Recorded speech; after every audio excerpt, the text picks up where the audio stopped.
Capítulo 98. Ferropenia y otras anemias hipoproliferativas.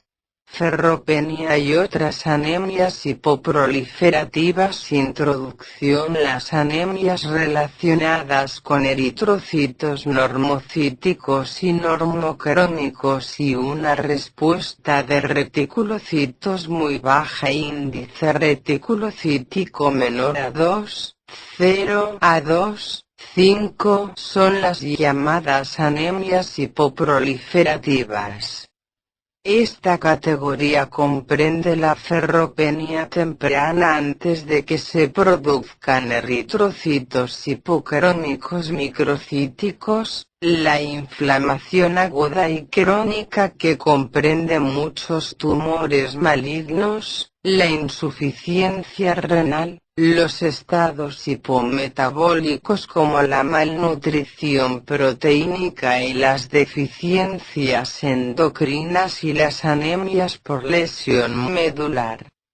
Las anemias hipoproliferativas son las más frecuentes y de ellas, la más común es la anemia vinculada a inflamación aguda y crónica.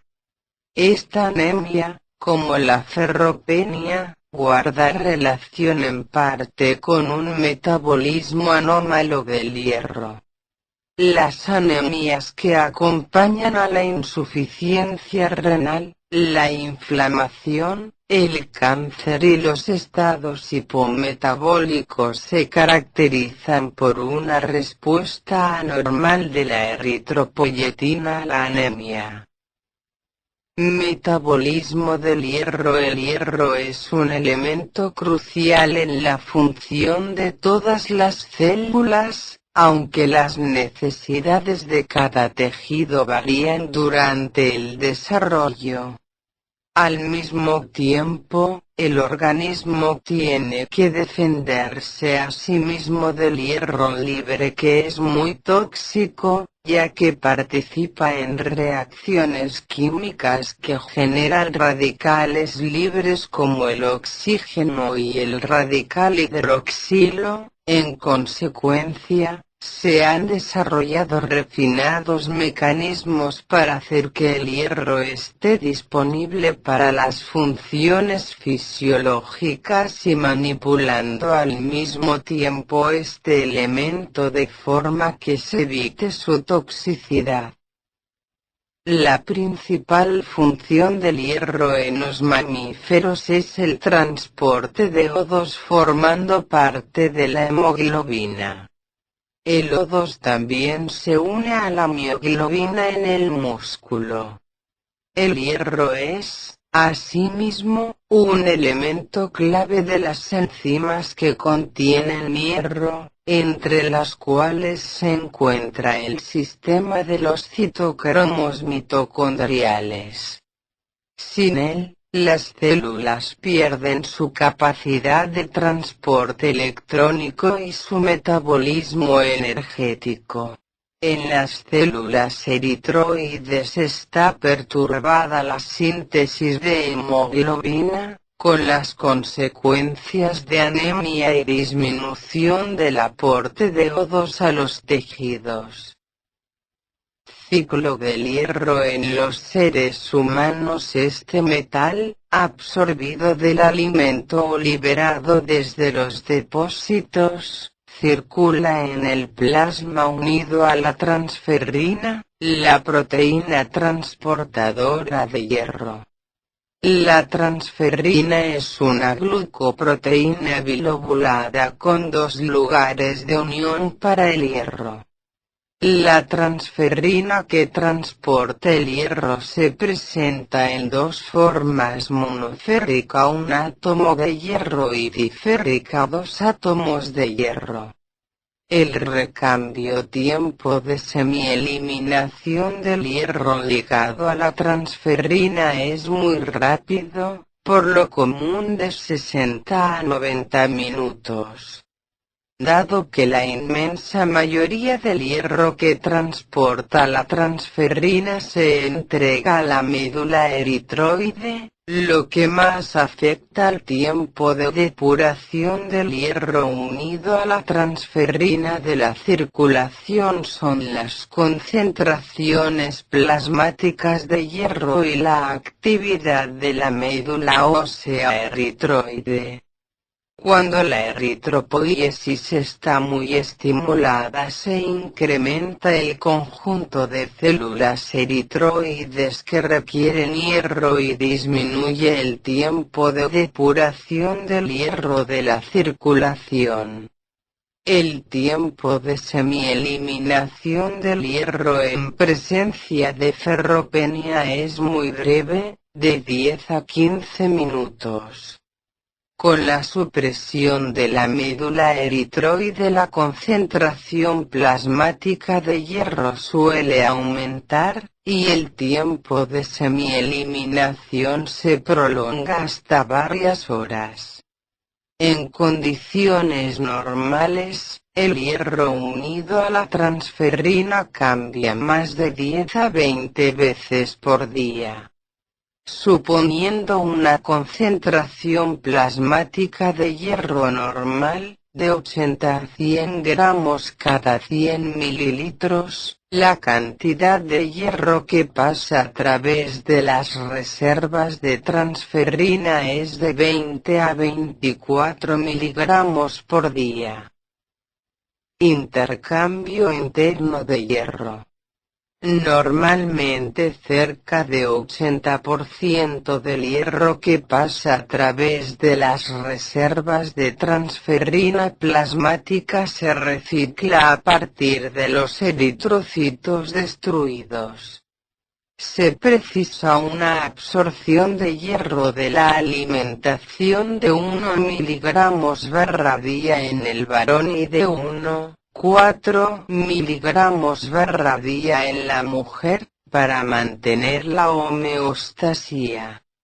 Mientras la saturación de la transferrina se mantiene entre 20 y 60% y no existe aumento de la eritropoiesis, no son necesarios los depósitos de hierro.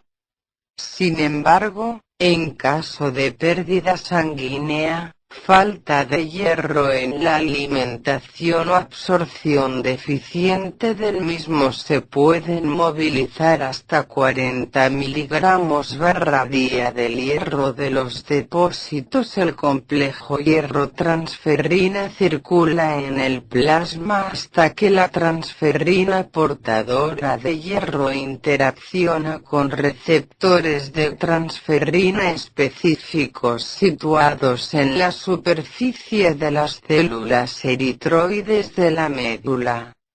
La transferrina diférica tiene la máxima afinidad por los receptores de transferrina. La afinidad de la apotransferrina que no transporta hierro es muy baja. Aunque se encuentran receptores de transferrina sobre las células de muchos tejidos del cuerpo y todas las células en algún momento de su desarrollo exhibirán receptores de transferrina, la célula que más receptores posee 300.000 a 400.000 por célula es el eritroblasto en desarrollo. Producida la interacción de la transferrina portadora de hierro con su receptor, el complejo hierro-transferrina receptor se interioriza a través de las fositas revestidas de clatrina y se transporta a un endosoma ácido, en cuyo interior, a pH bajo, se libera el hierro. Este se hace accesible para la síntesis del hemo mientras que el complejo transferrina receptor se recicla hacia la superficie de la célula, donde la inmensa mayoría de la transferrina se vuelve a liberar hacia la circulación y el receptor de transferrina se ancla nuevamente a la membrana celular.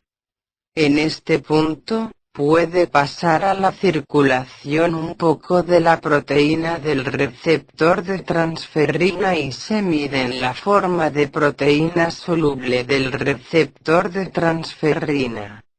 En el interior de la célula eritroide, el hierro que excede la cantidad necesaria para la síntesis de hemoglobina se une a una proteína de almacenamiento, la apoferritina, para formar ferritina. Este mecanismo de intercambio de hierro también tiene lugar en otras células del cuerpo que expresan receptores de transferrina, especialmente en las células parenquimatosas hepáticas, en las que el hierro se puede incorporar a las enzimas que contienen hemo o almacenarse. El hierro incorporado a la hemoglobina entra más tarde en la circulación cuando los nuevos eritrocitos se liberan de la médula ósea.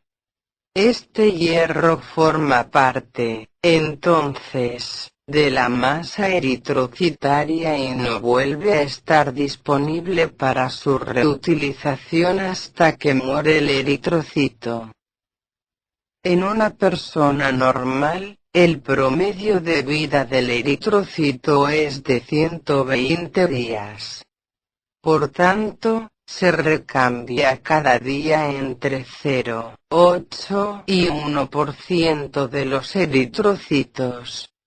Al final de su vida, el eritrocito es reconocido como envejecido por las células del sistema retículo endotelial RE, que lo fagocitan.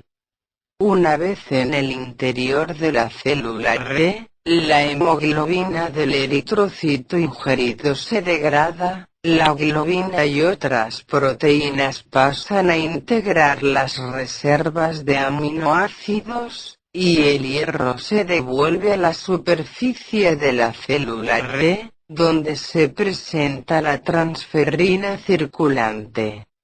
Es este reciclado eficiente y de gran conservación del hierro procedente de los eritrocitos viejos el que mantiene el equilibrio de la eritropoiesis e incluso la eritropoiesis ligeramente acelerada.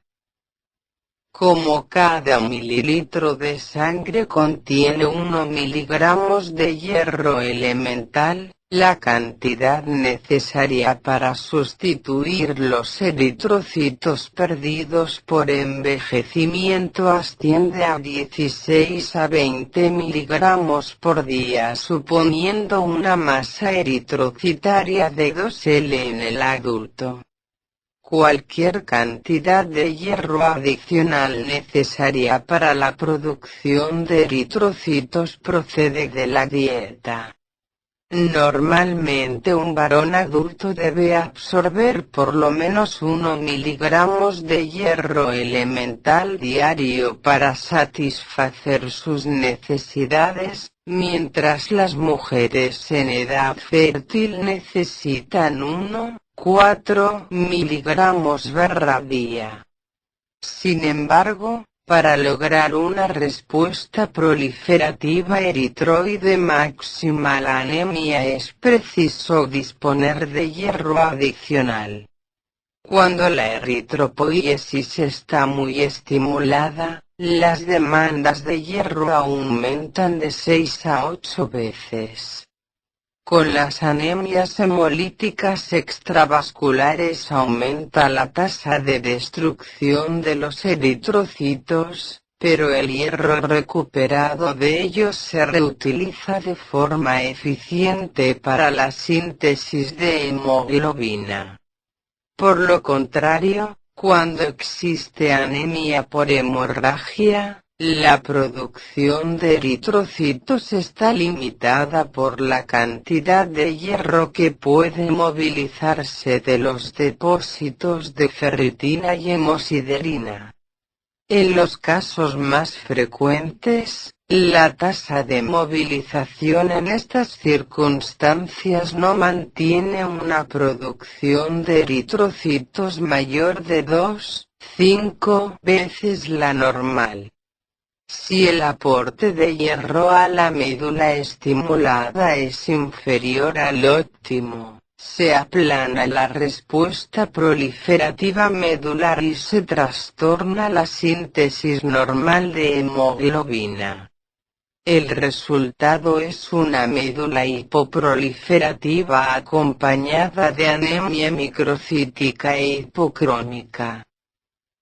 Mientras la pérdida de sangre o la hemólisis genera una demanda de hierro que se debe suministrar a la médula ósea, otras situaciones, como la inflamación, interfieren en la liberación del hierro de los depósitos y pueden provocar un rápido descenso del hierro sérico. Véase más adelante en este capítulo.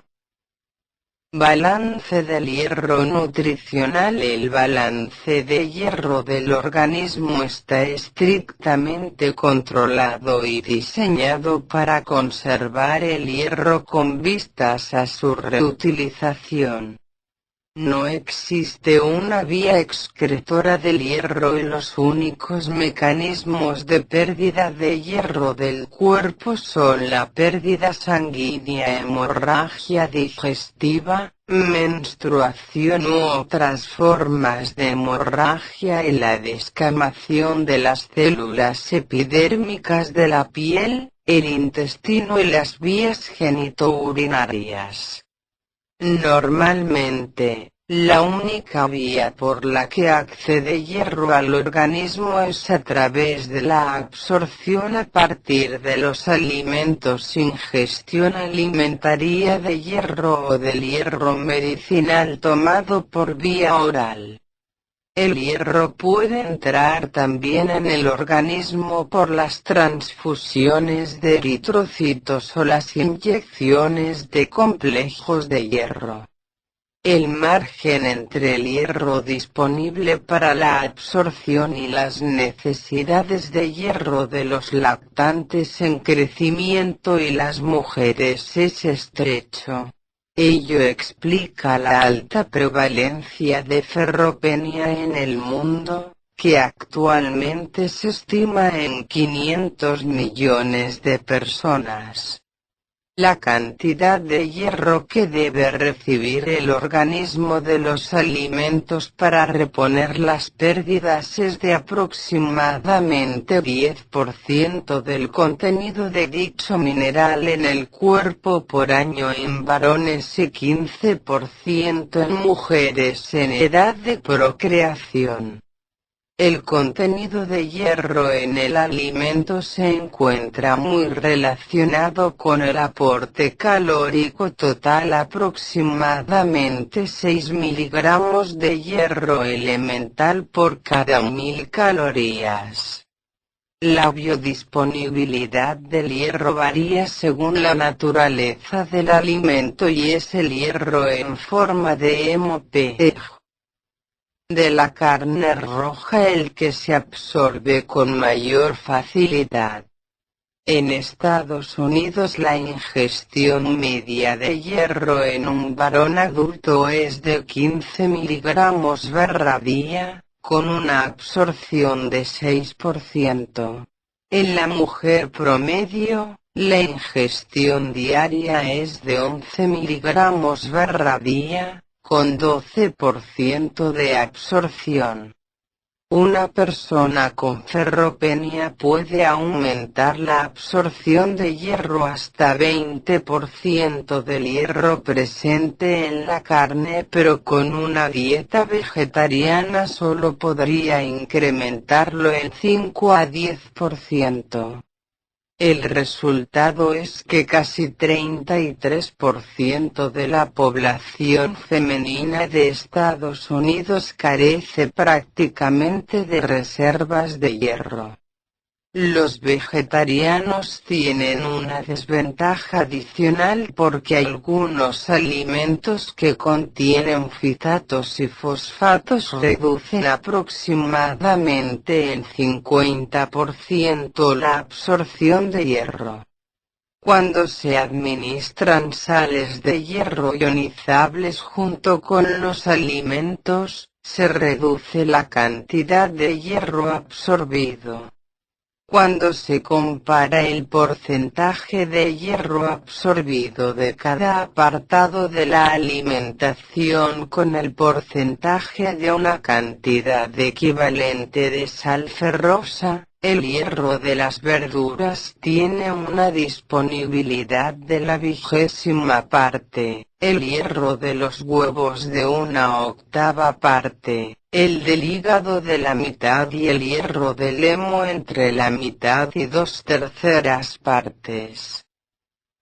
Los lactantes, los niños y los adolescentes pueden ser incapaces de mantener un balance de hierro normal por las demandas del crecimiento y el menor aporte alimentario. Durante los 2 últimos trimestres del embarazo las necesidades diarias de hierro aumentan a 5 o 6 miligramos. Esta es la razón por la cual en los países desarrollados se prescriben suplementos de hierro a las embarazadas de manera casi universal. El entusiasmo por suplementar con hierro alimentos como el pan y los cereales se ha desvanecido por la preocupación respecto a que el gen de la hemocromatosis, de alta prevalencia, pudiera provocar un riesgo inaceptable de sobrecarga de hierro. La absorción de hierro se produce en gran medida en el intestino delgado proximal y es un proceso cuidadosamente regulado. Para su absorción, el hierro debe captarse por la célula de la luz intestinal. Este proceso se facilita por el contenido ácido del estómago, que mantiene el hierro en solución. En el borde en cepillo de la célula absortiva, el hierro férrico se convierte en la forma ferrosa por una ferrirreductasa. El transporte a través de la membrana lo realiza el transportador de metales divalentes 1-DMT1, conocido también como el rangoso de CT1. El DMT1 es un transportador general de cationes. Dentro de la célula intestinal el hierro puede almacenarse en forma de ferritina o ser transportado mediante la célula para ser liberado en la superficie vasolateral a la transferrina plasmática, a través del exportador de hierro presente en la membrana, ferroportina. La función de esta última es regulada por mecanismos negativos por la hexidina, que es la principal hormona reguladora de hierro. En el proceso de liberación el hierro interactúa con otra ferroxidasa, la efestina, que lo oxida hasta la forma férrica para unirse a la transferrina. La efestina es semejante a la ceruloplasmina, que es la proteína transportadora de cobre. La absorción de hierro recibe la influencia de diversas situaciones fisiológicas. Por ejemplo, la hiperplasia eritroide estimula la absorción del mineral incluso si las reservas del mismo son normales o mayores y los niveles de hepcidina son inapropiadamente bajos. Se desconoce el mecanismo molecular que explica dicha relación. De este modo, los individuos con anemias que surgen dentro del marco de niveles altos de eritropoiesis ineficaz, absorben cantidades excesivas del hierro de los alimentos. Con el paso del tiempo la situación anterior puede culminar en sobrecarga del mineral y daño tisular. En la ferropenia los niveles de hepcidina son bajos y el hierro se absorbe con mayor eficiencia de los alimentos.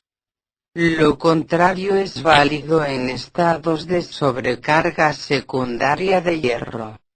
La persona normal puede reducir la absorción de hierro en situaciones de aporte excesivo o cuando recibe fármacos con hierro. Sin embargo, a la vez que el porcentaje de hierro absorbido desciende, la cantidad absoluta se incrementa. Esto explica los cuadros de intoxicación aguda por hierro que se ven en ocasiones cuando los niños ingieren una gran cantidad de comprimidos de hierro. En estas circunstancias, la cantidad de hierro absorbido supera la capacidad de fijación de la transferrina del plasma, lo que deja hierro libre capaz de lesionar órganos cruciales como las células miocárdicas. Anemia ferropénica. La deficiencia de hierro. Ferropenia es una de las formas más prevalentes de malnutrición. En forma global, la mitad de los casos se atribuyen a tal deficiencia y explican en promedio 841.000 fallecimientos cada año a nivel mundial. África y partes de Asia contribuyen con 71% de la mortalidad global. Estados Unidos aporta solo 1,4% a tal cifra y a la letalidad vinculada con la ferropenia. Etapas de la deficiencia de hierro. La anemia ferropénica es un cuadro en que surge deficiencia hemática y hay signos netos de falta de hierro. La evolución hasta llegar a ella se divide en tres fases. La primera es de equilibrio balance negativo de hierro en el cual las necesidades o pérdidas del mineral rebasan la capacidad del organismo para absorber hierro de los alimentos. La primera etapa es consecuencia de diversos mecanismos fisiológicos que incluyen pérdida hemática, embarazo en el cual la necesidad de hierro para producir eritrocitos fetales rebasa la capacidad de la madre para suministrarlo. Los lapsos de crecimiento rápido de la adolescencia y la ingesta inadecuada de hierro en los alimentos. La pérdida hemática mayor de 10 a 20 mililitros de eritrocitos al día es superior a la cantidad de hierro que absorbe el intestino en una dieta normal. En este caso, la ferropenia debe ser compensada por la movilización de hierro desde sitios del retículo endoplásmico en que está almacenado. En ese lapso disminuyen las reservas del mineral, lo cual se refleja en el nivel de ferritina sérica o en la aparición de hierro temible en extendidos de médula ósea obtenida por aspiración. Mientras existan depósitos de hierro y puedan movilizarse, el hierro sérico, la capacidad total de fijación de hierro total iron binding capacity, Tip que la concentración de protoporfirina eritrocitaria se mantiene dentro de los límites normales. En este estadio, la morfología y los índices eritrocíticos son normales. Cuando se agotan los depósitos de hierro, el hierro sérico empieza a caer. La TIPK aumenta de manera gradual, al igual que las concentraciones de protoporfirina eritrocitaria. Por definición, existe ausencia de depósitos de hierro cuando la concentración sérica de ferritina es menos de 15 gramos por litro. Mientras el hierro sérico permanece dentro de los límites normales, la síntesis de hemoglobina no se afecta, a pesar de la reducción de los depósitos de hierro. Una vez que la saturación de la transferrina cae 15 a 20%, se altera la síntesis de hemoglobina. Se trata de un período de eritropoiesis ferropénica. El examen cuidadoso del frotis de sangre periférica revela que aparecen por primera vez células microcíticas y, si la tecnología del laboratorio lo permite, se encuentran en la circulación reticulocitos hipocrónicos. Gradualmente empiezan a disminuir la hemoglobina y el hematócrito, lo que refleja la anemia ferropénica. En este punto la saturación de la transferrina es de 10 a 15%. Cuando la anemia es moderada, hemoglobina 10 a 13 gramos por decilitro 100 mililitros, la médula ósea permanece hipoproliferativa. Si la anemia es más intensa, hemoglobina 7 a 8 gramos por decilitro, la hipocromía y la microcitosis se hacen más acentuadas, aparecen en el frotis sanguíneo eritrocitos en forma normal, de puro o de lápiz, poiquilocitos y dianocitos, y la médula eritroide se vuelve progresivamente más ineficaz. En consecuencia, con una anemia ferropénica grave prolongada en lugar de hipoproliferación en la médula ósea se ve hiperplasia eritroide. Causas de la ferropenia: aumento de la demanda de hierro y o hematopoiesis. Crecimiento rápido en la lactancia o la adolescencia. Embarazo. Tratamiento con eritropoyetina: aumento de las pérdidas de hierro. Hemorragia crónica. Menstruación. Hemorragia aguda. Donación de sangre. Sangría como tratamiento de la policitemia verá disminución de la ingestión o la absorción del hierro. Alimentación deficiente. Malabsorción por patología Sprue, enfermedad de Crohn. Malabsorción por cirugía posgastrectomía.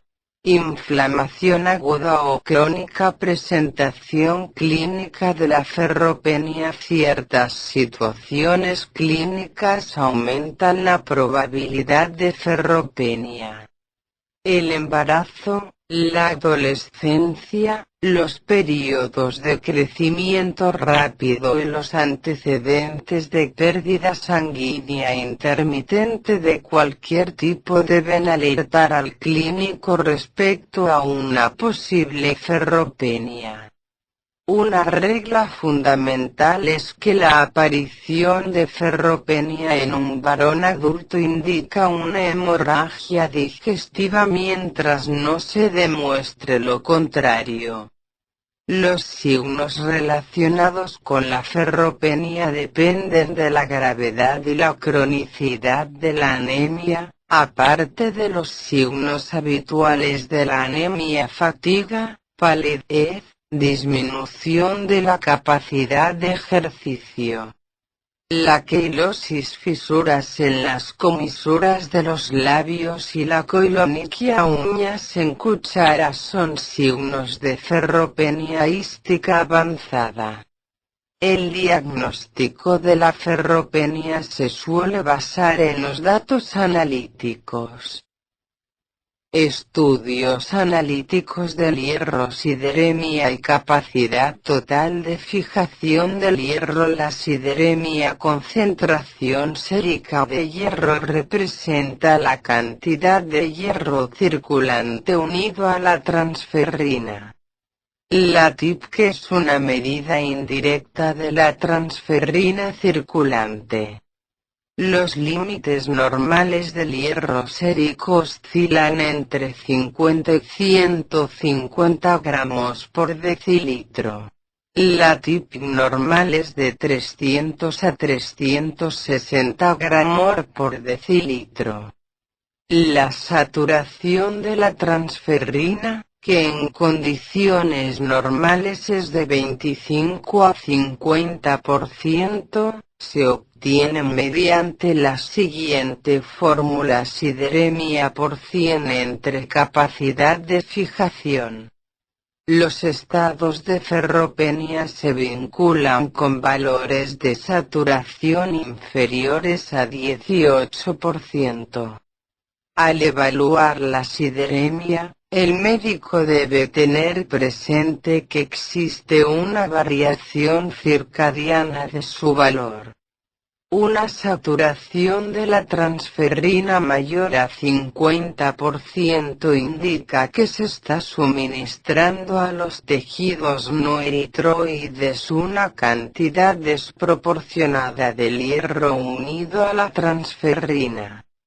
Si esta situación se prolonga, puede producirse una sobrecarga de hierro en los tejidos. Ferritina sérica. El hierro libre es tóxico para las células y el cuerpo ha establecido un elaborado conjunto de mecanismos de protección para ligar el hierro en diversos compartimientos císticos. En el interior de las células, el hierro se almacena formando complejos con proteínas en forma de ferritina o hemosiderina.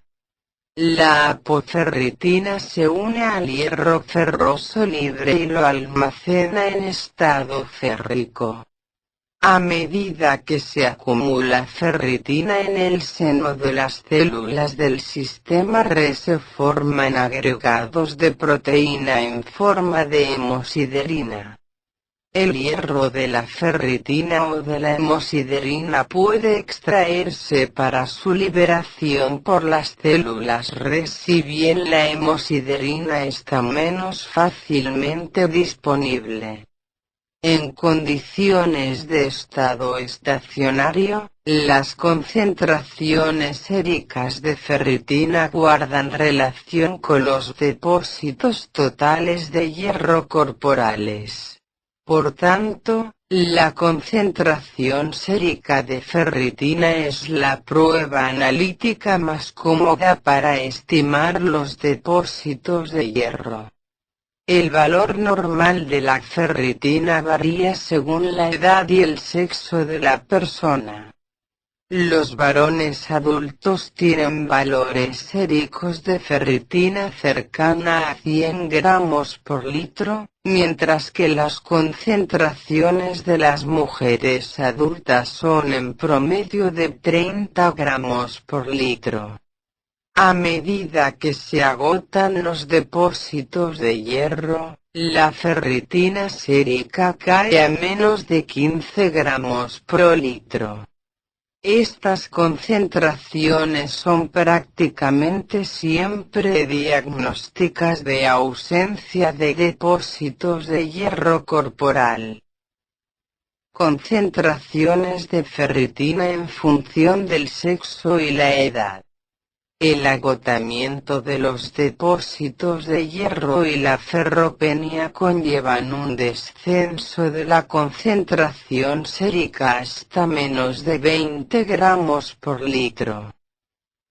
Evaluación de los depósitos de hierro de la médula ósea. Aunque también se pueden estimar los depósitos de hierro de la célula reticuloendotelial mediante la tinción de un aspirado o una biopsia de la médula ósea. La medición de la ferritina sérica prácticamente ha sustituido a los aspirados de médula ósea para evaluar los depósitos de hierro. La concentración sérica de ferritina es un indicador más eficaz de la sobrecarga de hierro que la tinción de la médula ósea para el hierro. Sin embargo, aparte del hierro de los depósitos, la tinción de la médula ósea proporciona información sobre el suministro efectivo de hierro a los eritroblastos en desarrollo. Normalmente, cuando el frotis de médula ósea se tiñe para detección de hierro, entre 20 y 40% de los eritroblastos en desarrollo, denominados sideroblastos, tendrán granos de ferritina visibles en su citoplasma. Esto representa un exceso de hierro respecto al necesario para la síntesis de hemoglobina. En los estados en los que está bloqueada la liberación del hierro de los depósitos, será detectable el hierro en el RE, pero los sideroblastos serán escasos o faltarán por completo. En los síndromes mielodisplásicos existe una disfunción mitocondrial y la acumulación de hierro en las mitocondrias se presenta en forma de collar en torno al núcleo del eritroblasto. Estas células se denominan sideroblastos en anillo. Concentración de protoporfirina eritrocitaria. La protoporfirina es un intermediario en la vía de síntesis del hemo. En situaciones en las que está elevada la síntesis del hemo se acumula protoporfirina en el eritrocito, lo cual puede ser un reflejo de un suministro deficiente de hierro a los precursores eritroides para mantener la síntesis de hemoglobina. Los valores normales son inferiores a 30 gramos por decilitro de eritrocitos. En la ferropenia se ven valores superiores a 100 gramos por decilitro. Las causas más frecuentes de aumento de la protoporfirina eritrocitaria son la ferropenia absoluta o relativa y la intoxicación por plomo. Concentraciones séricas de la proteína receptora de la transferrina. Como las células eritroides son las que más receptores de transferrina poseen en su superficie de entre todas las células del organismo, y dado que se libera la proteína receptora de la transferrina, transferrin receptor protein, TRP, de las células a la circulación, las concentraciones séricas de la TRP reflejan la masa eritroide medular total. Otra situación en la que están elevadas las concentraciones de TRP es la ferropenia absoluta. Los valores normales determinados mediante inmunoanálisis son de 4 a 9 gramos por litro. Esta prueba de laboratorio se encuentra cada vez más disponible y, junto con la ferritina sérica, se utilizan para distinguir entre la deficiencia de hierro y la anemia de la inflamación crónica. Diagnóstico diferencial. En el diagnóstico diferencial de una anemia microcítica hipocrómica solo es necesario considerar 3 trastornos aparte de la ferropenia. El primero son los defectos hereditarios de la síntesis de las cadenas de globina. Las talasemias se diferencian con facilidad de la ferropenia por las concentraciones séricas de hierro, porque en las talasemias es característico que los valores de sideremia y saturación de transferrina sean por lo menos normales, si no altos. El segundo trastorno es la enfermedad inflamatoria crónica con un suministro deficiente de hierro a la médula eritroide. La diferenciación entre la verdadera anemia ferropénica y la anemia vinculada a los estados inflamatorios crónicos figura entre los problemas diagnósticos más frecuentes a los que se enfrentan los clínicos. Véase más adelante en este capítulo. Por lo común la anemia de los trastornos crónicos es normocítica y normocrómica. Son los valores de hierro los que suelen clarificar el diagnóstico diferencial, porque la ferritina es normal o alta y la TIP suele ser inferior a lo normal. Por último, el síndrome mielodisplásico es el tercer trastorno. Algunos pacientes con mielodisplasia padecen una alteración de la síntesis de hemoglobina con disfunción mitocondrial que tiene como consecuencia una interferencia en la incorporación del hierro al hemo. También en este caso los valores de hierro revelan la presencia de depósitos normales y un suministro más que suficiente a la médula, a pesar de la microcitosis y la hipocromía. Anemia ferropénica. El tratamiento, la gravedad y la causa de la anemia ferropénica definirán el método que deba usarse en el tratamiento. Como ejemplo, los ancianos sintomáticos con ferropenia intensa e inestabilidad cardiovascular requerirán transfusiones de eritrocitos. Las personas jóvenes con una anemia compensada pueden tratarse de forma más conservadora con reposición de hierro. La cuestión más importante en este último caso es la identificación precisa de la causa de la ferropenia. En la mayor parte de los casos de ferropenia embarazadas, niños y adolescentes en crecimiento, pacientes con episodios infrecuentes de sangrado y quienes tienen una ingestión alimentaria deficiente de hierro, bastará el tratamiento con hierro oral. En los pacientes con pérdidas de sangre de causa infrecuente o malabsorción son prioritarias las pruebas diagnósticas específicas y el tratamiento apropiado.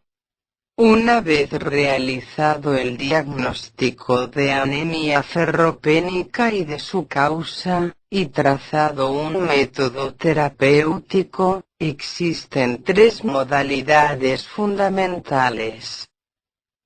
Transfusión de eritrocitos. La transfusión de eritrocitos se reserva para las personas con anemia sintomática, inestabilidad cardiovascular, pérdida de sangre continua y excesiva, cualquiera que sea su origen, y aquellos que requieren una cirugía inmediata. El tratamiento de estos pacientes está menos relacionado con la ferropenia que con las consecuencias de la anemia grave. Las transfusiones no solo corrigen la anemia de forma aguda, sino que los eritrocitos transfundidos proporcionan una fuente de hierro para su reutilización, asumiendo que no se pierden por una hemorragia continua. El tratamiento transfusional estabiliza al paciente mientras se revisan las otras opciones. Tratamiento con hierro por vía oral en un paciente asintomático con anemia ferropénica establecida. Suele ser apropiado el tratamiento con hierro por vía oral. Se cuenta con múltiples medicamentos, que van desde sales de hierro simples hasta compuestos complejos de hierro diseñados para su liberación sostenida a lo largo de todo el intestino delgado. Aunque los diversos preparados contienen cantidades distintas de hierro, en general se absorben bien y son eficaces en el tratamiento.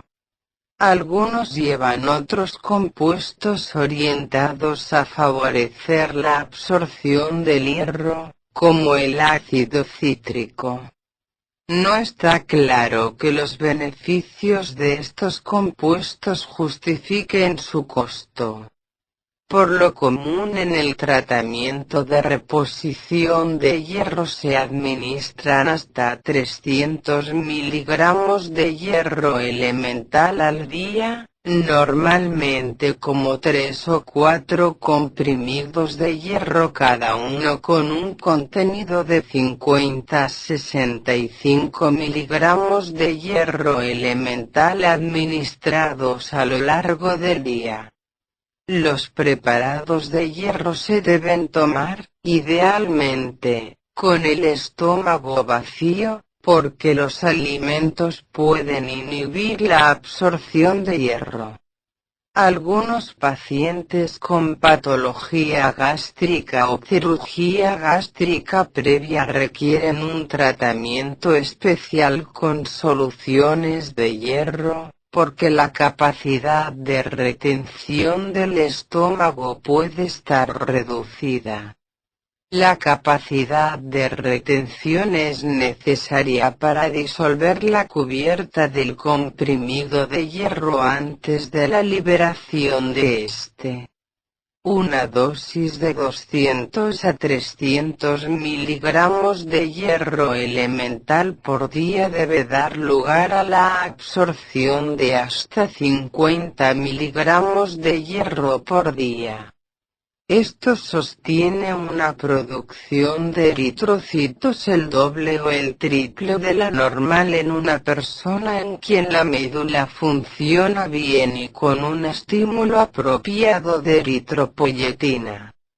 Sin embargo, a medida que aumenta la concentración de hemoglobina decrece la estimulación por la eritropoyetina y disminuye la cantidad de hierro absorbida.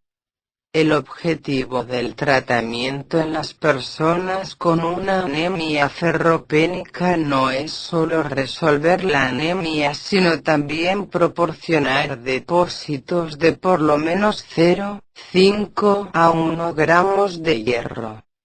Para lograrlo será necesario mantener el tratamiento durante un periodo de 6 a 12 meses después de la corrección de la anemia.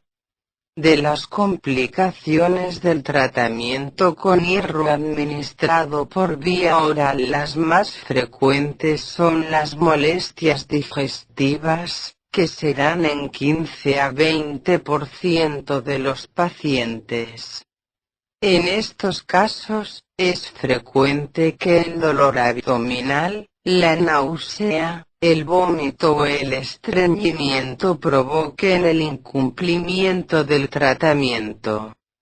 No obstante, Puede ayudar en algo emplear dosis bajas de hierro o preparados de liberación retardada. En cierto número de enfermos los efectos digestivos secundarios son un obstáculo importante para un tratamiento eficaz. La respuesta al tratamiento con hierro varía, dependiendo del estímulo de la eritropoyetina EPO y de la tasa de absorción. El recuento reticulocítico suele empezar a aumentar en 4 a 7 días posteriores al inicio del tratamiento y alcanza un máximo a la semana y media. La ausencia de respuesta puede deberse a una mala absorción, al incumplimiento terapéutico frecuente o un diagnóstico confuso. Un método clínico útil para conocer la capacidad de absorción de hierro del enfermo es la llamada prueba de tolerancia de hierro. Se suministran al paciente con el estómago vacío, 2 comprimidos con hierro y se mide en forma seriada el hierro sérico en las 2 horas siguientes. La absorción normal hará que el nivel de hierro sérico aumente a 100 gramos por decilitro, como mínimo. Si persiste la ferropenia a pesar del tratamiento adecuado, será necesario cambiar a la administración parenteral del hierro. Tratamiento parenteral con hierro. Se puede administrar hierro por vía intramuscular o intravenosa a los pacientes incapaces de tolerar el hierro por vía oral, cuyas necesidades son relativamente agudas o que necesitan hierro en forma continua, en general por una hemorragia digestiva persistente. El uso de hierro por vía parenteral se ha incrementado mucho en los últimos años, al reconocer que la eritropoyetina recombinante induce una gran demanda de hierro, la cual a menudo no es posible satisfacer mediante la liberación fisiológica de hierro de origen reticuloendotelial. Se ha suscitado preocupación con respecto a la seguridad del hierro parenteral y en particular de hierro dextrano. La tasa de reacciones adversas graves al hierro dextrano intravenoso es de 0,7%. Por fortuna, en Estados Unidos se distribuyen ya nuevos complejos con hierro como el gluconato férrico sódico ferlecitilasacarosa hierro venofer que tienen un índice mucho menor de efectos adversos. Existen 2 métodos de empleo del hierro parenteral. Uno es administrar la dosis total de hierro necesaria para corregir el déficit de hemoglobina y proporcionar al paciente depósitos de por lo menos 500 miligramos. El segundo es repetir dosis pequeñas de hierro parenteral a lo largo de un periodo prolongado. Esta última opción es frecuente en los centros de diálisis, en los que no es raro que se administren 100 miligramos de hierro elemental a la semana durante 10 semanas para aumentar la respuesta eritropoyética al tratamiento con eritropoyetina recombinante. La cantidad de hierro que necesita un determinado paciente se calcula con la siguiente fórmula: peso por 2, 3 por peso corporal, por 15 menos la hemoglobina del paciente más 500 o 1000 miligramos para depósitos. Al administrar por vía intravenosa el hierro dextrano, uno de los aspectos por cuidar es la aparición de anafilaxis. Casi nunca surge esta última con los nuevos preparados. Los factores que se han relacionado con una reacción de tipo anafiláctico grave son los antecedentes de alergias múltiples o una reacción alérgica previa al dextrano en el caso del dextrano hierro. Varios días después de la infusión de una dosis alta de hierro aparecen los síntomas generalizados entre los que están artralgias, erupción cutánea y febrícula. Estos pueden estar relacionados con la dosis, pero no excluye el uso posterior del hierro parenteral en el paciente. Hasta la fecha, los pacientes con sensibilidad al dextrano hierro han podido tratarse sin peligro con gluconato de hierro. Si se va a administrar una dosis alta de dextrano hierro más de 100 miligramos, el preparado debe diluirse en glucosa al 5% en agua o solución salina a 0,9%. La solución de hierro se puede administrar a lo largo de 60 a 90 min en el caso de las dosis altas o a una velocidad de infusión que resulte cómoda para la enfermera o el médico que la realiza. Aunque se recomienda una dosis de prueba 25 miligramos de hierro parenteral, en realidad la infusión lenta de una dosis mayor de solución de hierro parenteral proporcionará el mismo tipo de señal de alarma precoz que una dosis de prueba independiente.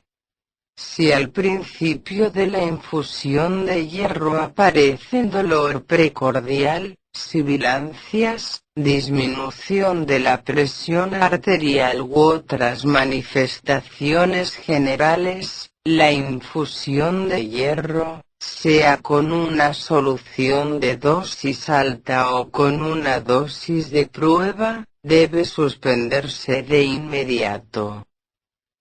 Otras anemias hipoproliferativas además de la anemia ferropénica ligera o moderada, las anemias hipoproliferativas se pueden dividir en 4 categorías: 1. Inflamación crónica.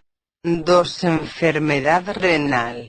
3. Déficit endocrinos y nutricionales, estados hipometabólicos, y 4. Lesión medular. Capitán 102. Con la inflamación crónica, la enfermedad renal o el hipometabolismo, la producción de eritropoyetina endógena es deficiente para el grado de anemia observado. En el caso de la anemia de la inflamación crónica, anemia de los procesos crónicos, la médula eritroide responde además de forma deficiente a la estimulación, en parte a causa de defectos de la reutilización del hierro. Dada la falta de estimulación adecuada por la eritropoyetina, el examen del frotis de sangre periférica solo mostrará alguna forma de reticulocitos policromatófila de desplazamiento. En casos de ferropenia o de lesión de la médula ósea es frecuente encontrar elevaciones adecuadas de las concentraciones de eritropoyetina endógena, y en el frotis de sangre periférica aparecerán reticulocitos de desplazamiento. Anemia de la inflamación o infección crónica. Anemia de la enfermedad crónica. La anemia de la enfermedad crónica que comprende inflamación, infección, lesión hística y trastornos vinculados a la liberación de citocinas proinflamatorias p. Cáncer.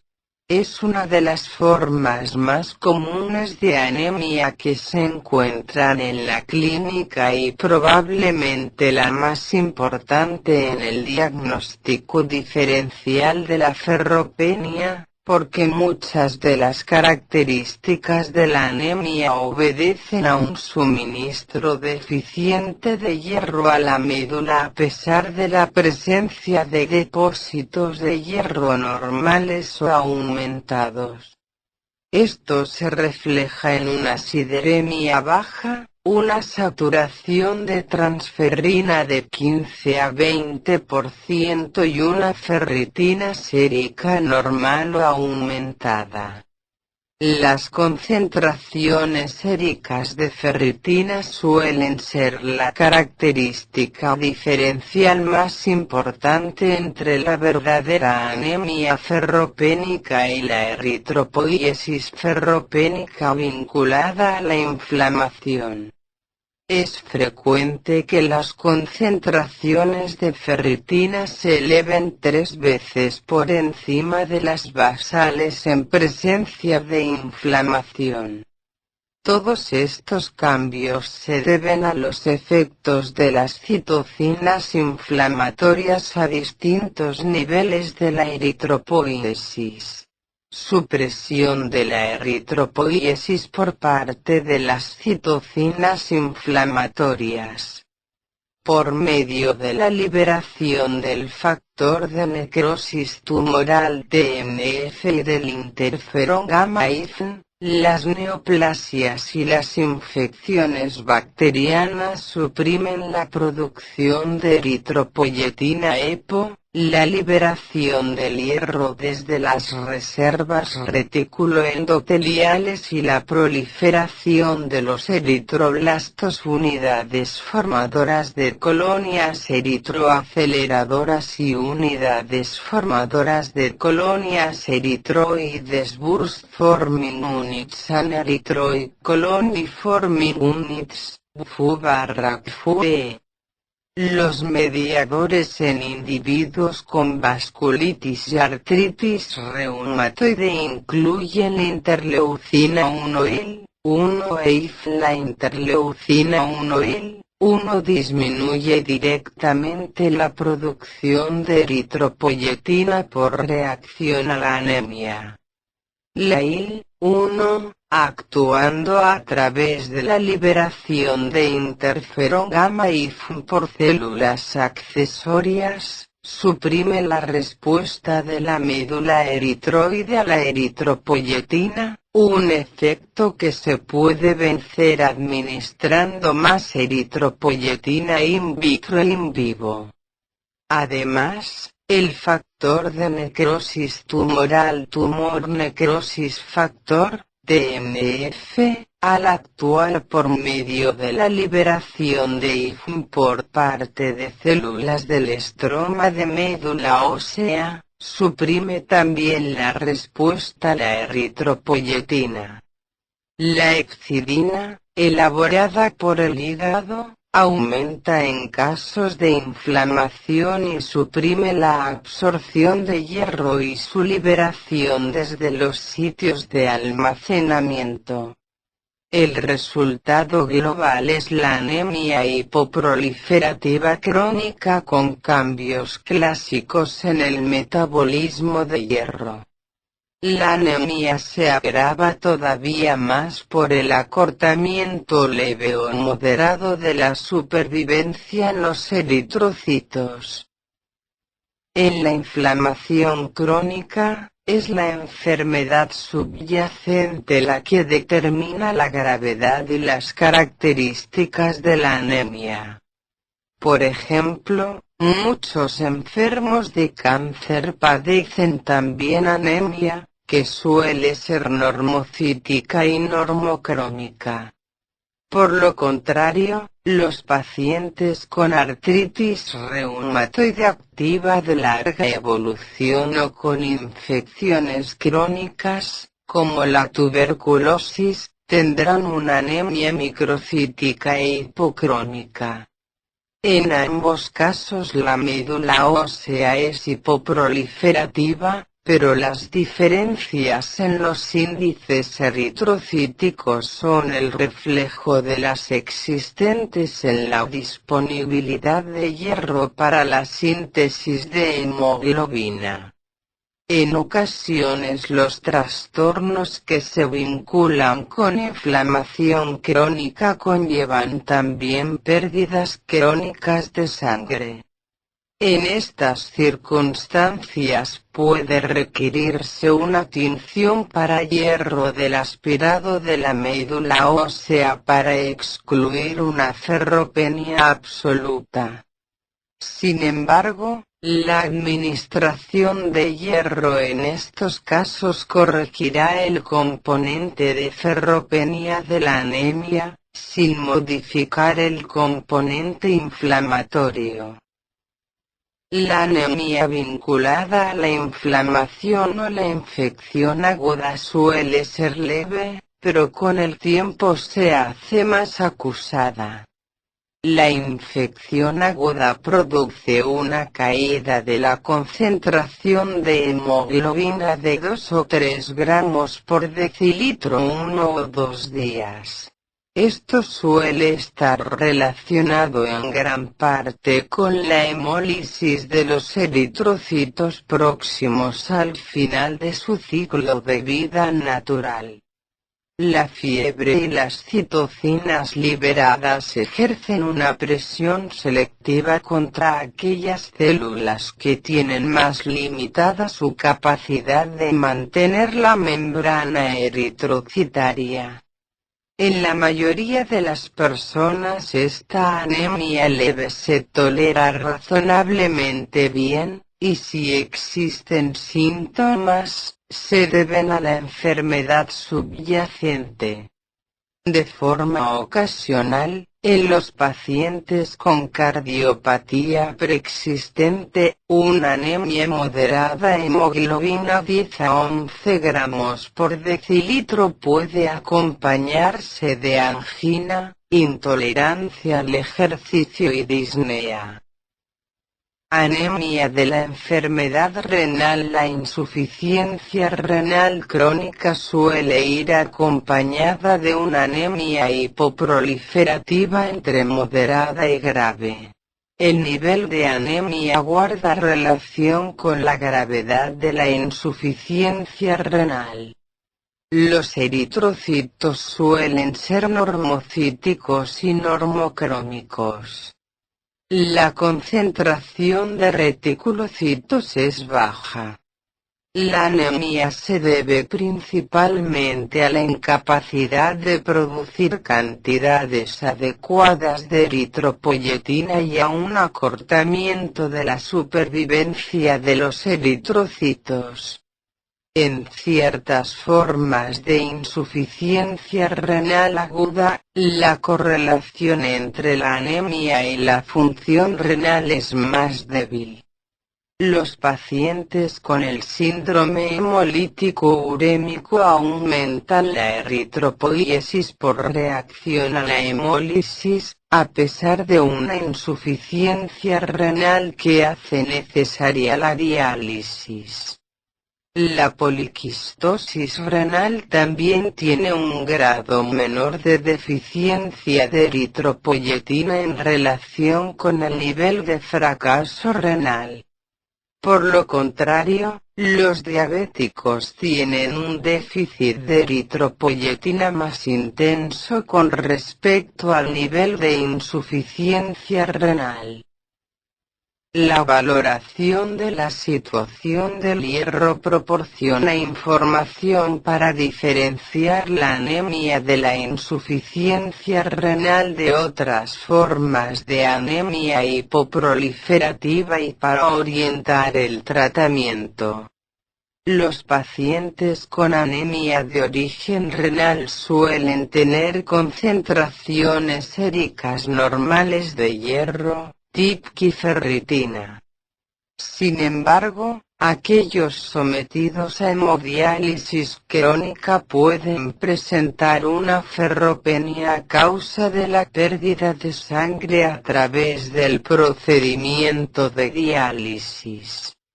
En estos pacientes es necesario reponer el hierro para lograr una respuesta adecuada al tratamiento con eritropoyetina. Véase más adelante en el presente capítulo.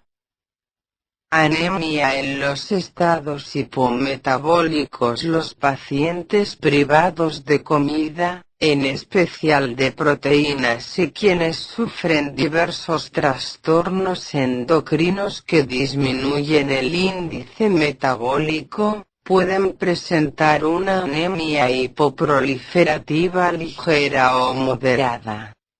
La liberación de eritropoyetina por el riñón es sensible a las necesidades de O2, no a la concentración de O2. Por tanto, en situaciones patológicas como el hipotiroidismo y el ayuno, la producción de eritropoyetina se desencadena a niveles más bajos de presión de O2, donde la actividad metabólica y la demanda de O2 disminuyen. Deficiencias endocrinas. La diferencia de la concentración de hemoglobina entre los varones y las mujeres tiene relación con los efectos de los andrógenos y los estrógenos sobre la eritropoiesis. La testosterona y los esteroides anabolizantes aumentan la eritropoiesis. La castración y la administración de estrógenos a los varones disminuye la eritropoiesis. Los hipotiroideos y quienes sufren un déficit de hormonas hipofisarias pueden presentar también una anemia ligera. La patogenia puede complicarse por otras deficiencias nutricionales, ya que la absorción de hierro y de ácido fólico también puede estar afectada por estos trastornos. La anemia suele corregirse con la corrección del déficit hormonal. La anemia puede ser más grave en la enfermedad de Addison, dependiendo del nivel de la disfunción tiroidea y andrógena. Sin embargo, la anemia llega a ser encubierta por la disminución del volumen plasmático. Una vez que se administra cortisol y se reemplaza el volumen en estos pacientes, la concentración de hemoglobina puede disminuir rápidamente. La anemia ligera, que aparece como complicación del hiperparatiroidismo, suele deberse a una menor producción renal de eritropoyetina a causa de los efectos renales de la hipercalciemia o por un trastorno de la proliferación de los progenitores eritroides. Malnutrición proteínica. La disminución del aporte de proteínas en los alimentos puede ocasionar una anemia hipoproliferativa ligera o moderada. La prevalencia de esta forma de anemia llega a ser alta en los ancianos. Puede ser más grave en los pacientes en quienes la desnutrición es mayor. En el marasmo, en donde los pacientes tienen carencias de proteínas y de calorías, la liberación de eritropoyetina se altera en proporción a la reducción del índice metabólico. Sin embargo, el grado de anemia puede verse encubierto por la disminución del volumen y se hace evidente con la realimentación.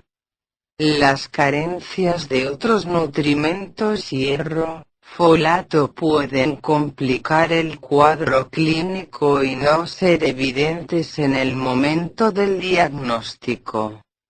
Las variaciones de los índices eritrocíticos con la realimentación deben propiciar un estudio de la situación del hierro, el folato y la vitamina B12.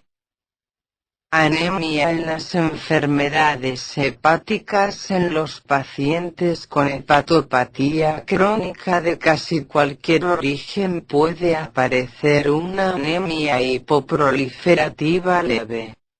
El frotis de sangre periférica puede mostrar equinocitos y estomatocitos por la acumulación de un exceso de colesterol en la membrana, a causa de la carencia de la lecitina colesterol aciltransferasa.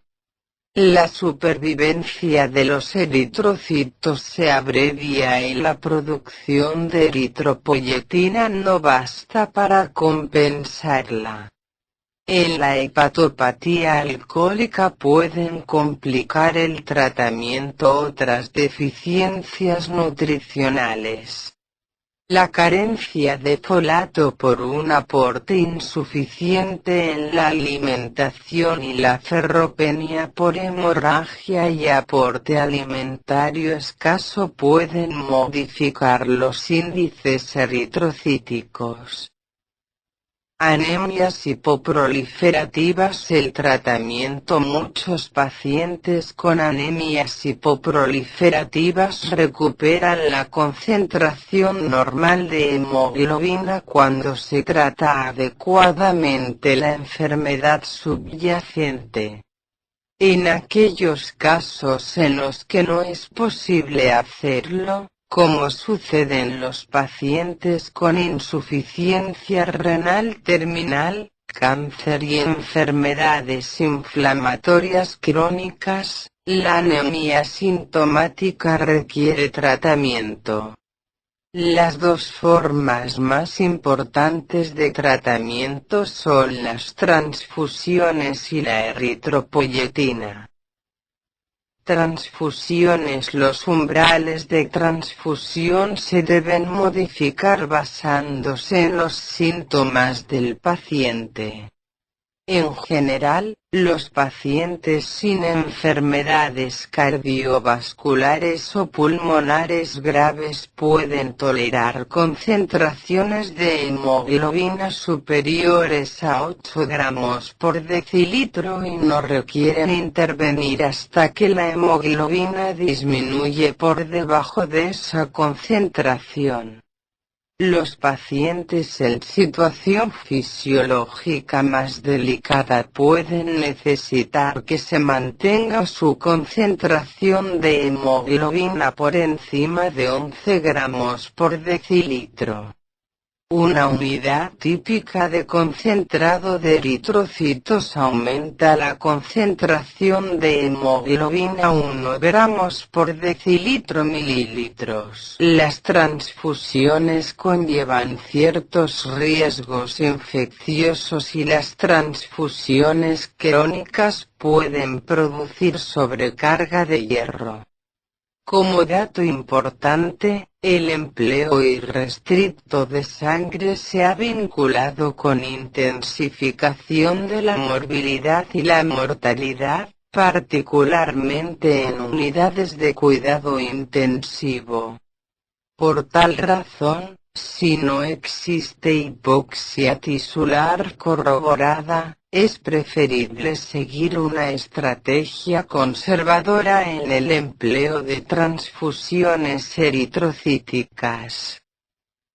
Eritropoyetina EPO. La eritropoyetina es de particular utilidad en las anemias en donde las concentraciones de eritropoyetina endógena son inadecuadamente bajas, como en las anemias hipoproliferativas. Se debe estudiar la situación del hierro y reponerlo, con el fin de lograr un efecto óptimo de la eritropoyetina. En los pacientes con insuficiencia renal crónica la dosis habitual de EPO es de 50 a 150 unidades por kilo 3 veces a la semana por vía intravenosa. Cuarto. Si las concentraciones de hierro son adecuadas se suelen alcanzar niveles de hemoglobina de 10 a 12 gramos por decilitro en 4 a 6 semanas. 90% de estos pacientes reaccionan al tratamiento. Una vez que se ha logrado el objetivo de la hemoglobina se puede disminuir la dosis de eritropoyetina. La caída de la concentración de hemoglobina en el transcurso de un tratamiento con eritropoyetina suele indicar la presencia de una infección o del agotamiento del hierro. La toxicidad del aluminio y el hiperparatiroidismo pueden afectar también a la respuesta a la eritropoyetina. Cuando existe una infección intercurrente es preferible interrumpir el tratamiento con eritropoyetina y corregir la anemia con transfusiones hasta que la infección esté adecuadamente tratada. La dosis necesaria para corregir la anemia en los cancerosos es mayor y llega a 300 unidades por kilo de peso 3 veces por semana y con ella reaccionan solo 60% de los pacientes. Los preparados de EPO de larga acción disminuyen la frecuencia con que deben aplicarse inyecciones. La darbepoetina alfa, una EPO con modificación molecular y carbohidratos adicionales, muestra una semivida en la circulación 3 a 4 veces mayor que la epoetina alfa y permite administrar el producto cada semana o cada 15 días.